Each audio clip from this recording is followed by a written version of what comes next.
உங்களுக்கு தெரியாம எப்படி இன்கம் டாக்ஸ் ரைடு வந்தாங்க? தாட்சாயினி பேசாதீங்க. உங்க அதிகாரம் எல்லாம் வெறும் வாயில தான். ரைடுக்கு வந்த இன்கம் டாக்ஸ் ஆபீசர்ஸ் என்ன ஒரு மனுஷிய கூட பார்க்கல.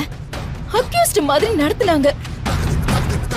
அதுல ஒரு போலீஸ் கான்ஸ்டபிள் என்ன அடிச்சிட்டு வேற போயிட்டான். ஏய் அடிச்சானா? யாரது? ஓ மேல கை வச்சானா? யாரு? யாருன்னு கேட்டா செவில்ல அரைஞ்சவன கூப்பிட்டு செல்ஃபியா எடுக்க முடியும்?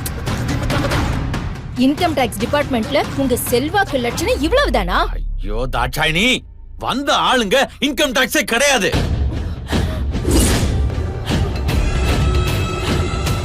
என்ன சொல்றீங்க? ஆமா தாட்சாயினி, எனக்கு தெரிஞ்ச ஐடி டிபார்ட்மெண்ட் ஆளுங்க கிட்ட கேட்டுட்டேன். ரெய்டுக்கு வந்ததே அவங்க ஆளுங்களே இல்லையா. ஏதோ ஒரு ஃப்ராட் கூட்டம் தான் இன்கம் டாக்ஸ்னு போய் சொல்லி நம்ம வீட்டுக்கு வந்திருக்கானுங்க. எனக்கு அப்பவே டவுட்டுங்க. வந்தவங்க யாருமே ஆபீசர்ஸ் மாதிரி நடந்துக்கல.